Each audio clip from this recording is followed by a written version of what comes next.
Assalamualaikum warahmatullahi wabarakatuh. Alhamdulillahi rabbil alamin. Assalatu wassalamu ala asrafil anbiya'i wal mursalin wa ala alihi wa sahbihi rasulillahi ajma'in, amma ba'du. Perkenalkan, nama saya Naki Sidik dari kelas C, dari kelas PHK C Hukum Keluarga.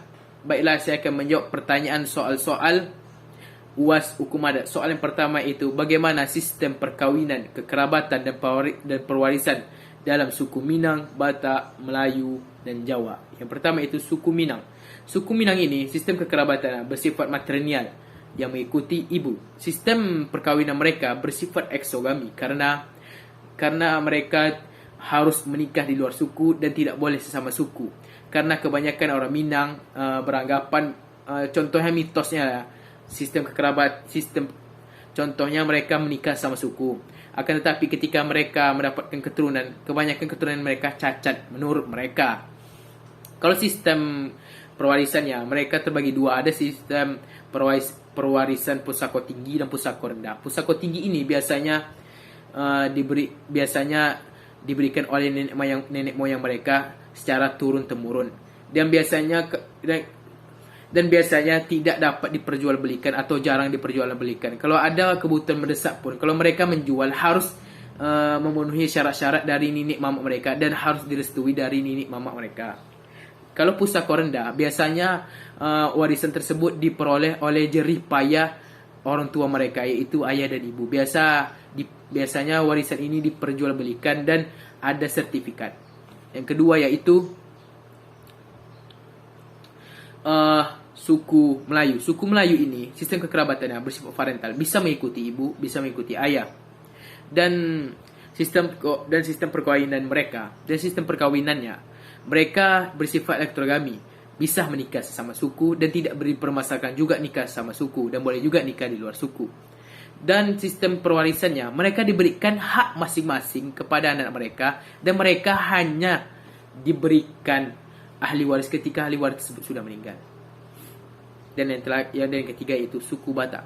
Suku Batak ini kekerabatannya bersifat patrilineal, mengikuti ayah, dan perkawinannya sama dengan Minang, bersifat eksogami, harus menikah di luar suku dan tidak boleh sama suku.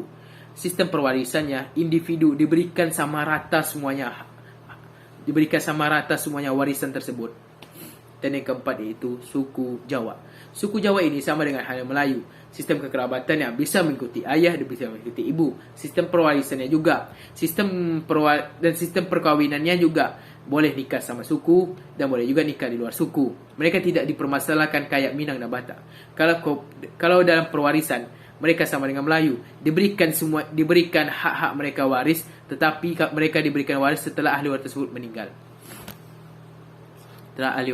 meninggal. Baiklah, saya akan menjawab pertanyaan nomor 2. Bagaimana tahap-tahap perkawinan dalam suku Melayu, Batak, Minang dan Jawa. Yang pertama itu tahap-tahap pernikahan dalam suku Minang. Dalam suku Minang ada yang namanya, yang pertama itu marese. Marese itu pihak perempuan akan mendatangi pihak laki-laki. Dan yang kedua itu batimbang tando. Batimbang tando ini adalah bertukar simbol sebagai perjanjian antara laki-laki dan perempuan.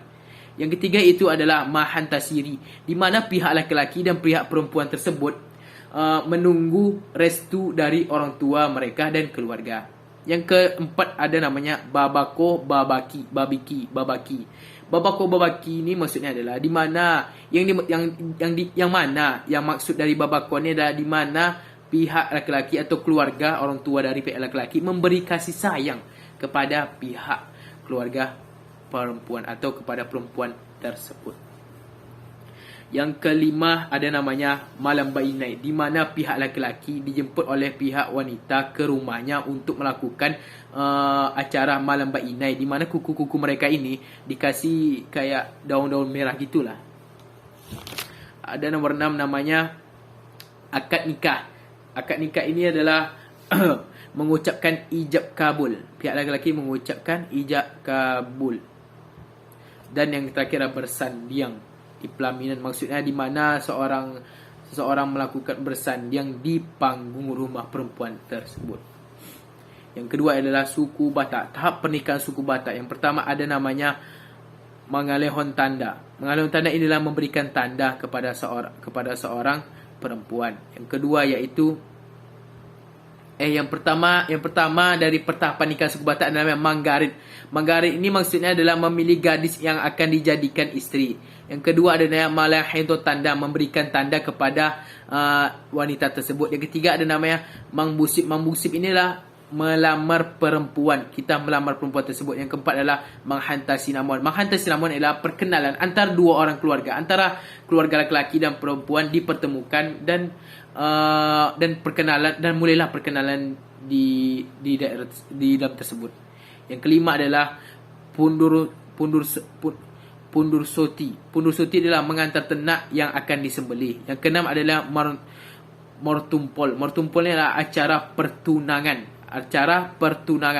Yang ketujuh adalah martonggoraji. Martonggoraji ini adalah pembahasan proses adat. Maksudnya kita akan melakukan satu pernikahan dan harus ada melakukan proses adat. Adat apa yang harus kita lakukan dalam pernikahan tersebut.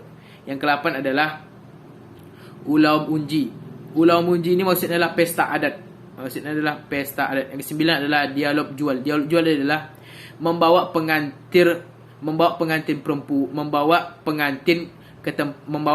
laki-laki ke tempat mempelai wanita. Berarti maksud dari dialog jual ni kita membawa pengantin laki-laki ke rumah wanita, mempelai wanita tersebut.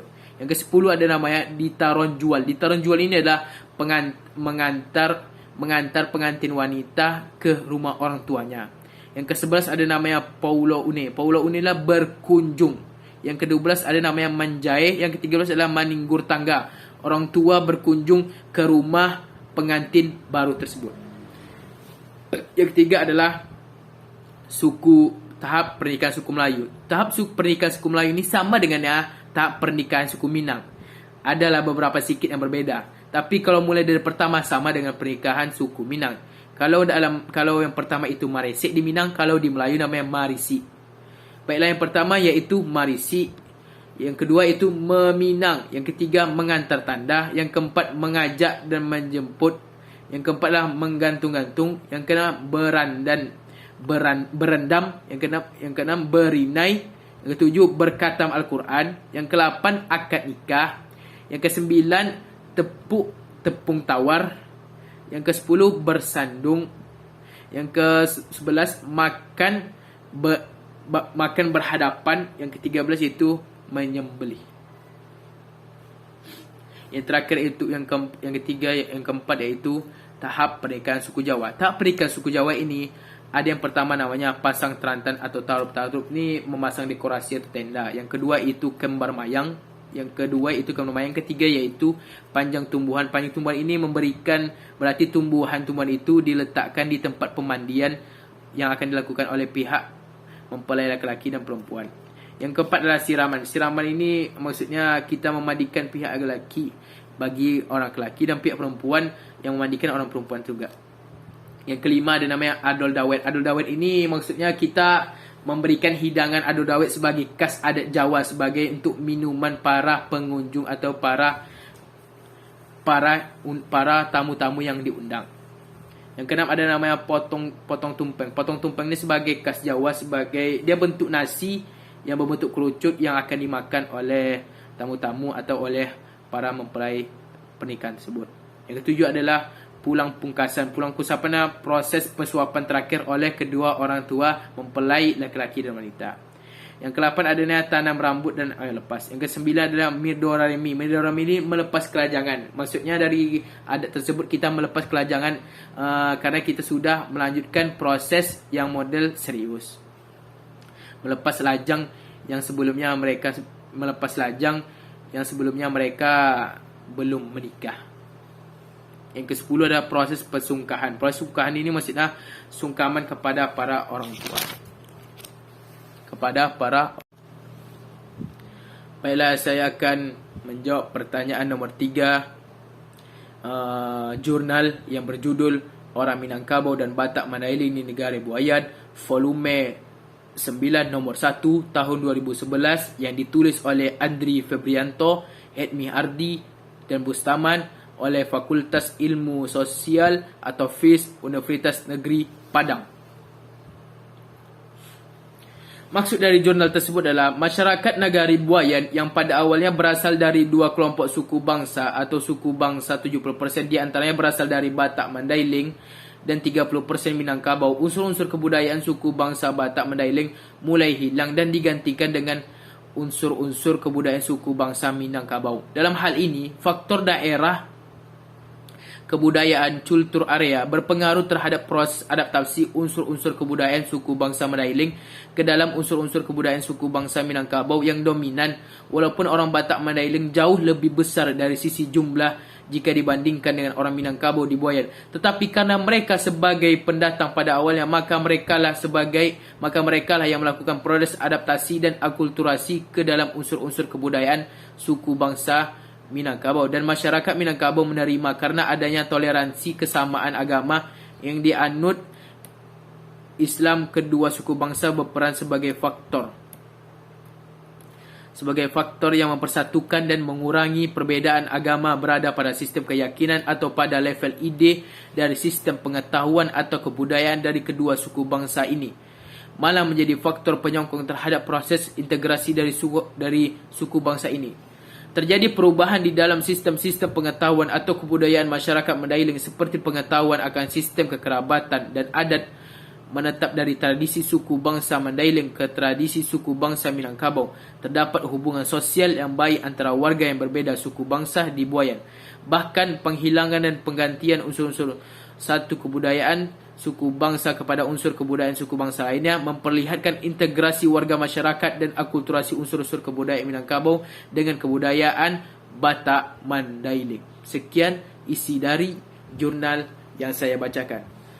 Sekian jawaban untuk jawaban dari soal-soal UAS Hukum Adat. Assalamualaikum warahmatullahi wabarakatuh.